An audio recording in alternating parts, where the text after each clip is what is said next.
fire alarm's going off. I don't know if I'm going to make it home tomorrow.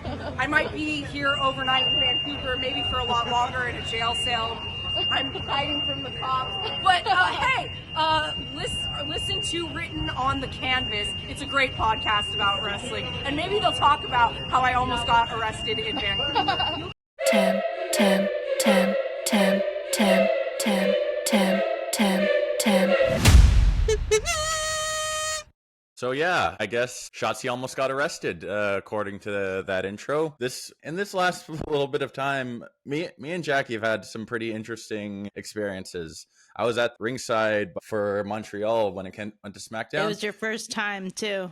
First time, and I was on the camera's side. I had a really nice picture, but whatever. We'll get into that later.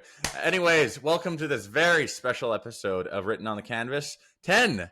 Here we are on the 10th episode. We are in official double digits. Jackie, can you believe this? 10 episodes already. Well, I have no words because I didn't realize we've been doing it for that long. It's almost the end of the year too, which is a lot has happened.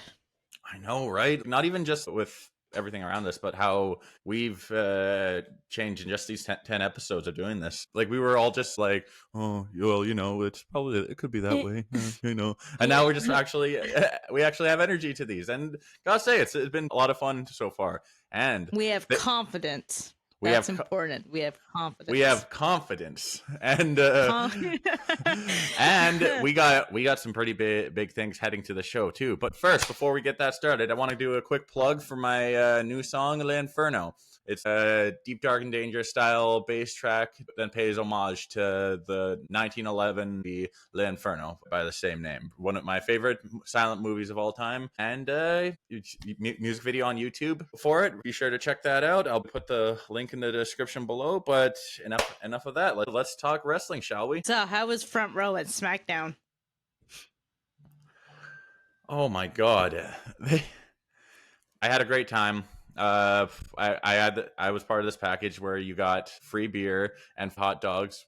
I had a great time. I was camera side, awesome time, but my God, those rules they had, being on the camera side, they were pretty strict. I had an amazing sign.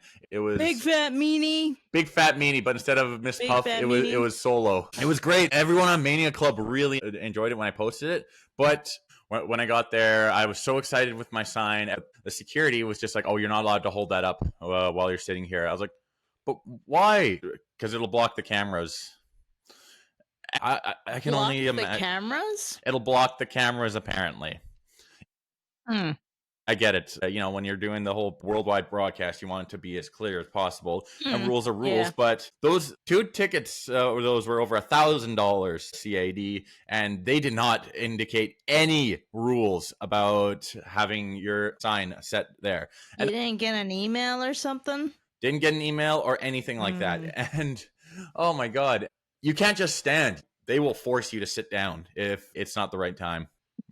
Did you guys just choose these tickets, or did you actually look through what seats were available, or did you just choose by random? Or Nix wanted the best seats possible. She picked that, and then she also, just to save money on alcohol, she went with the free booze prize, which it was good. Got a lot of IPA.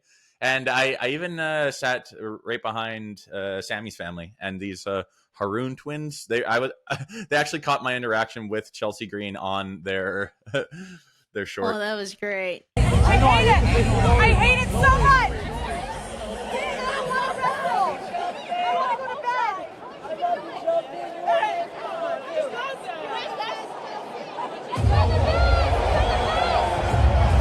Hey, you finally got one. You finally got one. You finally got acknowledgement. I do hope his eyes gaze upon me, and that my allegiance is recognized. I don't know. Notice me, senpai. Notice me. I got acknowledgement of pure disgust. I wouldn't want it any other way. It was so nice. I'll admit, I was a little bit of I was pretty drunk during that whole time, and there were a few times when I was shouting, "Sammy sucks," knowing that his family's right there, and they would damn well hear it. And the guy next to me just thought it was so funny. And then eventually, Sammy's wife turned around, and I was like, "I'm just kidding. I don't actually mean it. I don't hate your husband. I'm just really upset about this whole cross situation." She's like, "So am I." Yeah. No, were like you drunk at that point, or were you I was drunk. Just... I was again, Okay, like yeah. they meant free booze. They meant free booze. Every time I was done, I'd get like 2 IPAs, please, and I would just pound those down and then just go for more. Oh, like it was unlimited. It was unlimited. Oh shit. I was really drunk. I hope Solo got to see my sign before, but eventually it did get taken away because when the MFT came out and Solo was cutting his promo, I was just holding the sign like this, not like this or anything like that, just right up to my chest. They yanked it right out. And then they gave you 3 strikes, right? They give you 3 strikes. That was the one. And then, oh, and by the way, during the commercial break, it was sign of the night. All right, hold up your signs and everything like that. And I thought, okay, sign of the night. Cameras aren't rolling. I'm going to go grab my sign and I'm going to hold it up. And then the fucking guy yanked it out of my hand again. He's like, that's strike 2. It's sign of the night. I don't understand the rules. They were not clear. There are rules, but they don't really explain it. I understand Ticketmaster and WWE are 2 completely different companies, but you're spending a lot of money on those damn tickets. So it would be very nice to at least have clear written rules about certain things because they were strict. Like the Bell Center would Center be in an email, especially if you sat front row. I thought that would be in an email, like what they do with VIP. They usually sent us an email saying you can't do this and you can't do that. Blah blah blah. Nah, like they're just. I don't know. It was just bullshit. Camera side, I thought you meant the other side where you're actually facing the camera and not behind the camera. Nope, those are sold out. Oh, that would have been really cool though. Yeah, I would have. A lot of people on Mania Club were saying that my sign's going to go viral, but and it was a really good sign. I could have done something with a lot more greater detail, but I wouldn't. You should have posted it on Reddit. I'm just saying, you should have posted it on Reddit. I can still do it. I can still do it. Yeah, you can. I can tell my whole Twitter. story. But Twitter is a big no-no. No. Avoid that. Reddit, fine. Reddit. There you go. It's only slightly worse. Slightly better, which is not that bad. Yeah, whatever. I'm sure there's a subreddit to whatever. All right. Question: would you go sit front row again? Not on that side. And it wasn't really front row. It was like the last row on the floor side, which was like 4th. There was like those front row seats. They were saved for exclusive people. Again, like those Haroon twins. I think there was the guy next to me. Was like, dude, those are the Haroon twins. I was like, who the hell are they? And they're like, oh, they got tons of followers on Instagram. It's like, cool. So, I mean, Great. I see their stuff online too. They're just content creators. Yeah. Okay. And I think everybody knows who the best twins on the internet are. You gonna follow up with that? You lost me. Anybody watching on YouTube can see the edit I put in. You'll see. But yeah, Cena's wife was there too. I'm not surprised. Where was she sitting? Probably where the cameras. Same spot where they always put her, just like right at the end by the announcers and everything like that. But on that side. Did you make any friends while sitting in front row?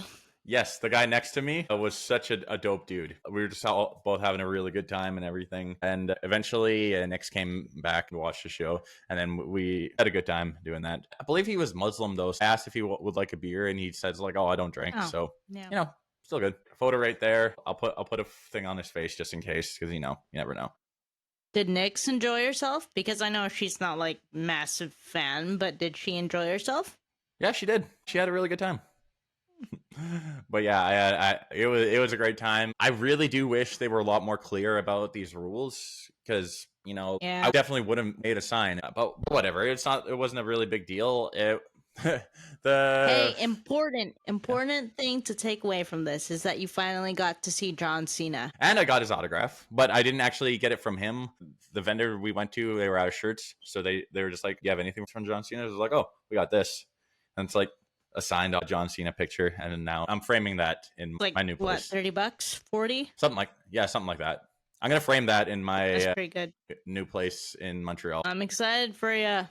Yeah, but I had a great time. Again, I really wish they were a lot more clear about the rules because you're spending a lot of fucking money on that shit. So yeah, would have been a little cool for a little more transparency, but WWE don't give a fuck about us. They care about our money. How? How was the dark matches? How were the dark matches? The dark matches were good. It started off with one for main event where it was Axiom against Carmelo Hayes. Carmelo Hayes beat him clean. But afterwards, it was Bailey versus Raquel, which is really good. Okay. It was a really good match. They actually did a pretty freaking good job. And super happy to see Big Mommy Cool. And also, Sammy came out just say, "Oh, it's good to be home." And then Ludwig Americano came in and had like a 30-second match. And then Sammy brought his son into the ring. And that was it. It was a really good time, but man, Montreal were fucking loud. It opened with Cena, and they were loud. I had to legit put my hearing protection in because that was just too much. Like, from what you heard on TV, that was an understatement. They were fucking loud. I can only imagine how... They're a great crowd. I can only imagine how legit loud it was in Paris when AJ came out on Monday. Last time they were in Paris, they were so loud that they made the camera shake. Yep. Oh, it's fucking nuts. I want to kind of talk shit about it, be like, "Oh, well, so much money was spent on those fucking things, and they didn't even let me do this." But I had a great time. I think that's all that really matters. And you're grateful, you know. This is the last time we'll ever see Cena actually wrestle in Montreal, right? I thought I was just expecting him to cut a promo, but he actually did a match. Mm-hmm. And to be that close, it was unbelievable. That's something I will always have and that nobody can ever take from me. And I am super, super grateful about it. But you beat Matt to it. Hey, Matt, we love you, dude. And just because I ignore your text right here, I'll get right back to you after we're done filming. But this is all in the past. Like, it's the future where you're watching. Ooh. But anyways, funny story. Actually, I sat in a very similar seat, in pretty much the same kind of spot where I was at this indie show I went to a couple weeks ago. So it was really interesting in the perspective. It was a local show, right? By the way, local show. The big headliner was Bryan Kendrick. Yeah, it was a lot of fun. And you've been to other indie shows before, right? This isn't your first time. Yeah, I've been to a couple indie shows. Yeah, they're always really good. Yeah. But my God, the crowd was really into it for this one. Like everybody that came out, the crowd was just interacting with, and like they were just throwing jabs at the wrestlers, consulting their hair and everything like that. This one guy, his gimmick was then he was ripping off Ric Flair, and he knew it. He had brown curly hair and a mustache, and I just screamed, "You look like a fat Bobby Roode!" And like instead of just doing the whole like, I'm a heel, yeah, you can tell it really got to him. He's like.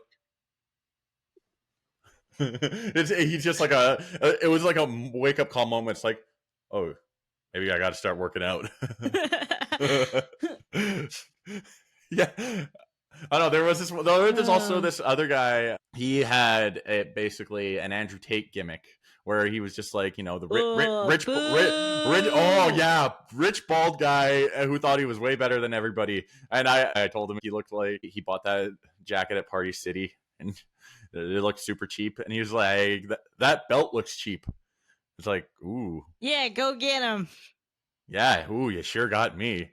But honestly, those guys were super nice. He was part of this tag team, Trip and Juicy or something like that. They were really nice dudes when I went up and talked to them. Really nice guys. But man, those guys could really get some heat. And you clicked with one of them, didn't you? Yeah. Well, I didn't actually get a clip of them promoting the podcast, but I did get a picture with them, and I had a really nice conversation with them and everything. And one of them was from Grand Prairie, where I'm currently at right now, at the time of this recording. But these guys must be having so much fun up there. Like, so much fun. Oh my God, there was this one dude. He was the owner of the promotion, the owner of CWE.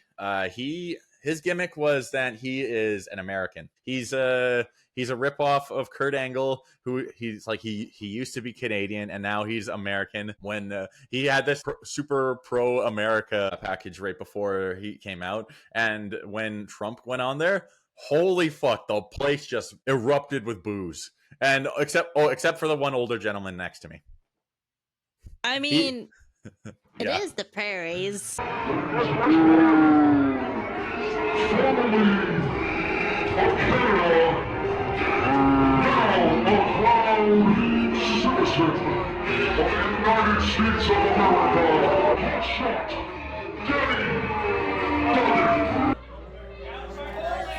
We can hear you. Boo! Still sounds better than that song. You suck. Americans are tougher than you. Boo! Oh! Wannabe? Americans are smarter than you. Boo! Americans are better than you. Boo! But most importantly, that the greatest country in the world is the United Boo! of America. Boo! His opponent was crude oil Cody Mack, and his gimmick was then he is an Albertan oil worker. Really nice dude, though. Oil. Yeah, crude oil Cody Mack. Honestly, all really nice guys. And I showed Bryan Kendrick the picture of me and him when I was younger, and he was very happy to see me again. Aw. Super nice guy. Super nice. Every single one of them were so great. And the show was just so much fun. It was You amazing. took a lot of pictures, right? And you took photos? I took a lot of videos. Videos? Took a lot of videos, yes. More stories, but yeah, a lot of videos. So, you had your first time sitting front row, and I had my first indie experience. Ooh, let's hear it. And I told you nothing before this, didn't I? I told you like bits, but like I didn't tell you the entire thing. Tell us now. Okay. A day before, I had a girls' night and they made shrimp Alfredo. That didn't sit with me the next day. And then my friend that was going with me, Renee, was hungover, so we were both kind of dreading it. I didn't feel like going, but I'm like, I spent almost $80 on 2 tickets, and I bought her ticket because it's the least I could do. I'm like, fine, I'll stay committed, I'll go. It'll be a fun time. We were there, but at the same time, it didn't feel like we were there. And initially, we were gonna drink before going to the show, but no, our stomachs were all fucked up, and we were not looking forward to going to the show sober. It was at the Pearl on Granville, so that area's kind of dicey. That's hasn't gotten any better. no, it was very stinky. I don't really go to that particular area, and mind you, I didn't really dress up like I wanted to. It's whatever. It's not like everyone's gonna dress up. Although, when we got there, it seemed like it was very alternative. It was very alt. But anyway, yeah, we were just chilling in line, and we get to the entrance, and then we had to sign a waiver. A waiver. And I'm like, this is cool. This is cool. I'm signing a waiver. Sure, like we're not responsible for any injuries or death that occurs to you. Yeah. Great first impression for me. That's great Jesus. first impression. Damn. So we that's get new. there. There's no seating areas. So it's all standing, and you can stand right next to the ring if you wanted to. And Renee's like, "Oh, I want to stand by the ring," and I'm like, "I don't think you want to do that." She's like, "Why not?" I'm like, "Because we signed a waiver for a reason. I don't think it's a great idea." Gotta say, I've never been to a wrestling show, indie or pro, where they ever made me sign a waiver. That caught me a little off guard. That kind of made me even more nervous, but I really begged her, please, let's just stand up in the balcony, which we did. And we had a great view of everything. And we did see a bit of the merch. We thought we were going to buy merch. We did not. But I didn't really know a lot of the people on the card, but now I do. Now I'm familiar. You can add that on the screen. It was intense. It was less bloody, surprisingly. It was kind of dirty. During intermission, there was like a 6-minute, 7-minute metal concert. And I don't think the band, I don't know if the band introduced themselves. I couldn't find the plug for them, but I ended up finding them eventually, which again, I'll probably tag them in the description. But they were pretty good. It was really loud, so I had to put in my earphones just because my ears started ringing. They can get loud. The MC was really good at hyping up the crowd. There was a beer chugging contest. He was like, "Get all the alcoholics to come at the front." I'm like, "Okay, dude, they're calling you. Go downstairs."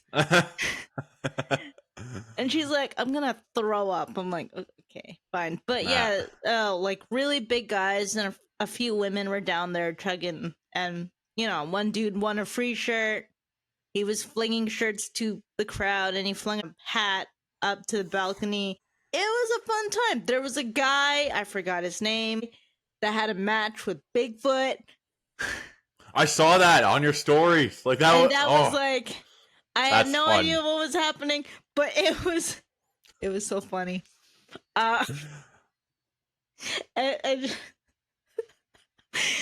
So the main event, this is where I was super excited because I got to see Shotzi in person. I was super excited. It was a 6-person tag team match, I think.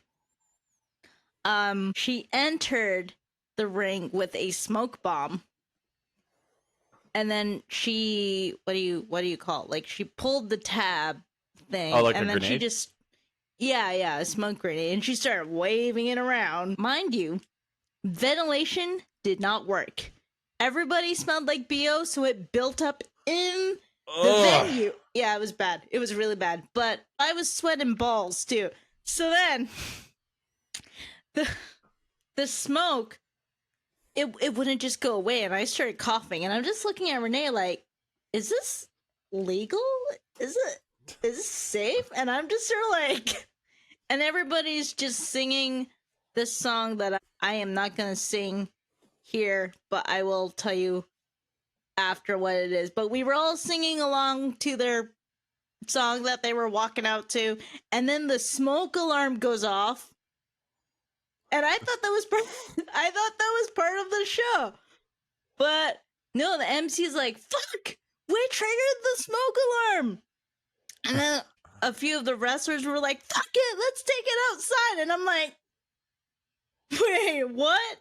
What do you mean? What do you mean?" And everybody starts rushing outside, and I'm like, "Oh, okay." So Renee and I are like carefully running down the stairs, and like a few of the women wrestlers just kind of hyped us up and kind of yelled at us at the same time. So I'm like, "Oh, you look really scary," but yeah, I'm so excited. Yeah. So we got outside. Mind you, I'm down to 20% battery, barely any storage, and I couldn't see for shit because I am tiny as fuck. I can't see, so all I see are these like tall ass people crowding them. And Renee's like, "Give me your phone," because again, this building, I am a walking liability. Hello, I just signed a fucking waiver. So I'm holding her hand for dear life. She takes my phone and she's recording everything, and she drags us to the front. And Shotzi almost falls like into me. And then she fell on Renee's foot. And then security was like pushing us back. Give her space, give her space. And I'm just sort of like, what is happening? What is happening? And oh, these poor hot dog cart people. They were just chilling in their hot dog. And then all that craziness happens. Yeah, and then Shotzi and her partner just casually climb up the hot dog cart. And this poor man, he's like, "What the fuck?" And then he gets up and he's just staring at these two people on top of his hot dog trolley thing. And then they fucking jump off of it, landing on these other guys in front of them. And then Shotzi is just howling at the moon. And I'm like, what? What do you mean? Wow. What do you mean? I could see from a distance the cops were coming and the fire department was coming. Luckily, part of Robson Street was closed off, so it's not like they had incoming traffic, but you could see like the cops and the fire people coming in, and all we could hear were sirens. And then it slowly got quiet. And then Renee and I were kind of waiting outside the venue, figuring out what to do, if we're gonna go back in, if the show's even still going on, because we're just kind of standing around doing fuck all. And then Renee's like, I have an idea. I'm like, what is it? She's like, let's go to the back alley and to see if there's smoke and maybe we can see the wrestlers back there. I'm like, I don't know, Renee. That seems like a little far-fetched. She's like, no, let's go back. Let's go back there and let's go see them. I'm like, okay. She's speed walking, and I'm just kind of scurrying behind. And mind you, I keep seeing the wrestlers like walk around the streets, and they feel like fucking NPCs, man. They feel like NPCs. So I'm like, okay, I'm coming too. So we're walking down a stinky ass alleyway, and we see them. We see all the wrestlers just having a smoke break, just chilling. And then I just started kind of shrinking up a little bit because it's like, oh God, no, Renee, I'm not ready. Wait, no, I'm not ready. This is too much all at once. Wait. There is no security. So they're just out in the open doing fuck all. They're just out in the open. And no one else was really there except for me and her. Like, I feel underdressed. I feel like, you know when you customize a character in a video game and then they enter in a cutscene? It feels like that. And then she's like, come on, don't be shy. So I'm like, okay. So I'm just walking there. It also feels... This also reminds me of, like, you know those old-timey movies where they show a carnival from the 1920s, and then when you see backstage, it's kind of like a gypsy tent kind of vibe. It kind of felt like that. Like, oh, these are really cool circus folk. Just chilling. They're just chilling. And then Renee's like, oh, look, there she is. Go say hi to her. And she's like, not even far from me. Like, she's standing right there. And I'm like, no, I'm too shy. And she's like, come on, just do it. I'm like, no, I'm too chicken shit. I can admit that. I can't do it. She's like, okay, fine, I'll do it. So she got her attention, and I'm just there like, oh, I can't do it. It was too much. And then she makes eye contact with me. I'm like, oh, fuck. Adrenaline's kicking in. Let's fucking do this. Filipino? And she's like, Filipino? I'm like, Filipino? And she grabs me in for a hug. Like a family hug. Like I've known her my entire life. And then I got really cozy, and I asked her if she could be my older sister, which is Ate, and oh yeah, I know Ate. Filipino. I know Ate. Yeah, Nick calls everyone Ate. I asked her. Well, she would call me adding in this case because I'm little, but I asked Shotzi if she could be my Ate, and she's like, yeah, I can. I am your Ate, Shotzi. I'm like, oh my god. What the fuck? And I'm like, I am sweating my balls here. I was also shaking, and then for a split second, my life kind of flashed before my eyes, because I also remembered what you told me to do, which was to get her plug for the podcast, which I also had to ask nicely. Yeah, one of the videos you sent me, I can actually see that light bulb click. Where you're just like, oh, hey, actually, I was wondering if you could... So then I asked her, and she's like, oh, cool, sick, I'll do it. Bless Renee for nudging me to do this, because I tried to take out my phone, but I was like this. wait, I am ready. I can do it. And then I'm like, here, take the phone. Take the fucking phone. And then Renee's like, dude, you're out of storage. I'm like, fuck, no. What do you mean I'm out of storage? No. No, this can't be happening. I'm like, I bet you anything. She probably thought we were fucking weird. And I'm like, Renee, take out your phone. And she's like, no, I have 1% battery. I'm like, yeah, but you have storage and I have 20% battery, but with no storage. So if you love me, you will do this. Damn. And she did. And then after that, I had to ask her, so is the show over? What's happening? And she's like, oh yeah, dude, the show's over. Cops are here. It's done for. We're shut down. I'm like, okay. Thank you for your time. Bye. Damn. We wanted to meet the other wrestlers, but I had nothing left on my phone. So that's all I could get. Oh, and we had no battery. So we just kind of booked it because we noticed people were starting to come at the back to come see them. I'm like, fuck, we're gonna get out of here. Oh, sounds like a shit show. It was a lot of fun. The venue probably had to talk to the cops and the fire department, and I hope they really paid those hot dog people. I hope so, because holy fuck. That's insane. I have never heard of an experience like that. Man, I wish you were there. I wish I was there too. It looked so much fun. Plus, not to mention, you got to see Chris Masters do the Master Lock Challenge. I would love to see that. I am a huge Chris Masters fan. That was pretty cool. I vaguely remembered him from back in the day. Yep. Sounds good. Yeah.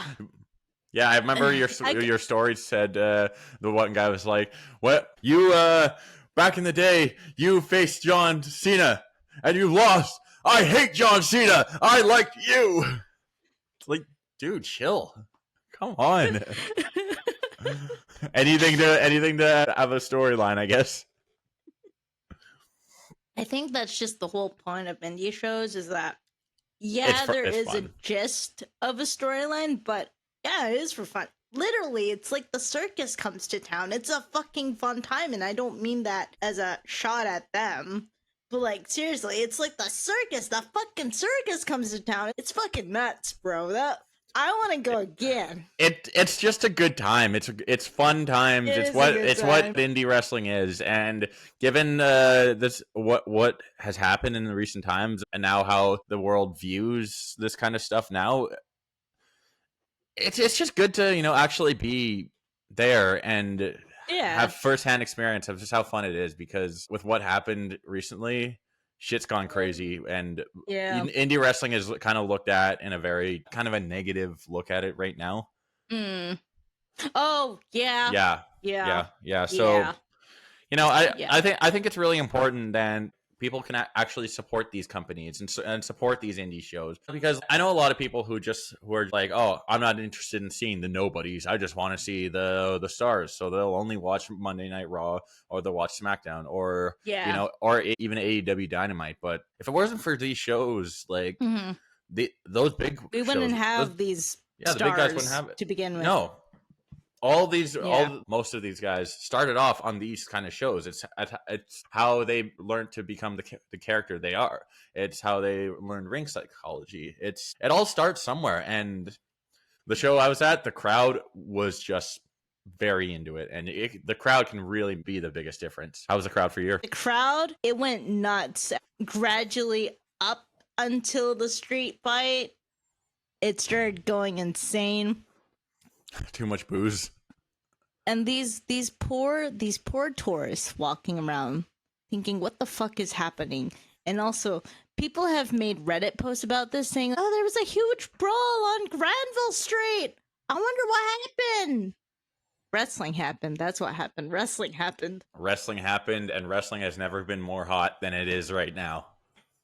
And also looked down on.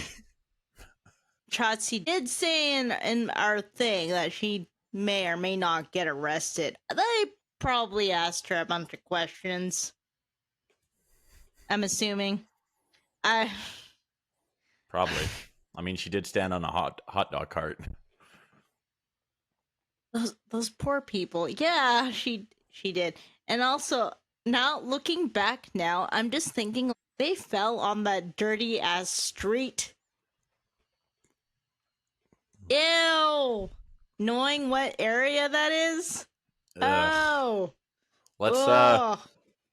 the good news is they don't live there. Well, some of them don't live there. Yeah, some of them don't live there. I know the prince-looking wrestler. He's from Vancouver. As they stated in his entrance. I forgot. There's this one chick with scary clown makeup. She did the Io Sky trash can move thing. Real? Oh, Yeah. Jesus. God. No, then, doing a spot like that would be cool, but you're putting yourself at huge risks only for people to immediately think of Io Sky. But, I mean, it was still pretty cool. Yeah, it's cool, but the risk to reward ratio, not to mention the reward's more just going to make people think of Io. I may or may not cut this off because I don't know what their group name was, but I think their group name was Pussy World Order. I can get behind that. I have to double check before I leave this in here, or else I'm just going to look like a fool.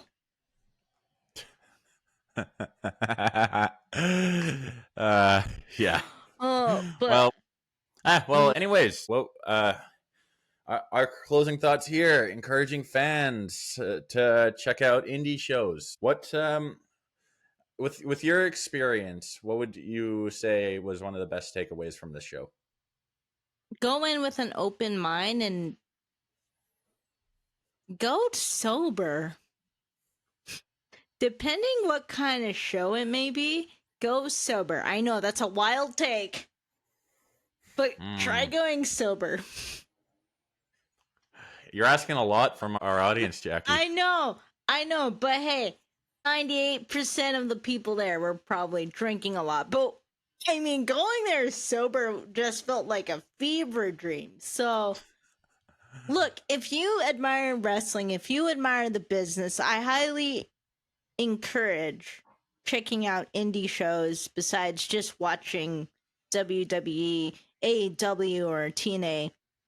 Only because indie wrestling is almost very different from what we see on TV. They're more portrayed as soap operas. With indie wrestling, it's highly performative and fucking mental, and anything goes. And by the way, Shotzi had a broken arm, by the way.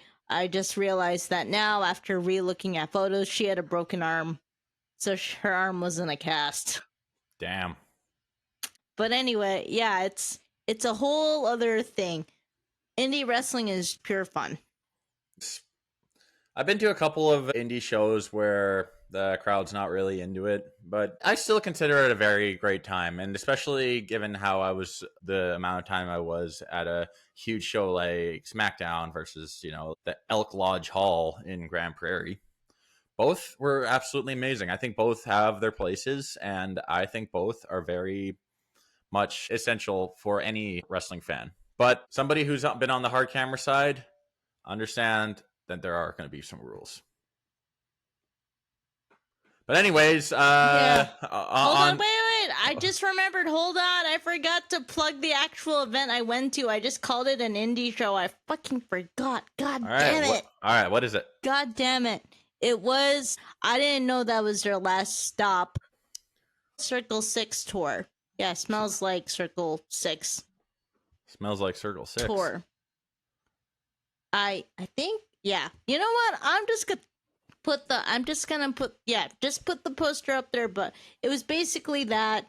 I didn't know that was their last show ever on the tour because it was fucking sick. It was a night to remember. I'm surprised we didn't end up on the fucking 5 o'clock news. We didn't. But yeah. Well, that's my 2 cents right there. All right, and also shout out to Canadian Wrestling's Elite for the show they held in Grand Prairie. And instead of just the usual goodbyes, I am going to end this episode with a viewing of my new music video of L'Inferno. So Hope you guys enjoy that, and we will see you on the next one.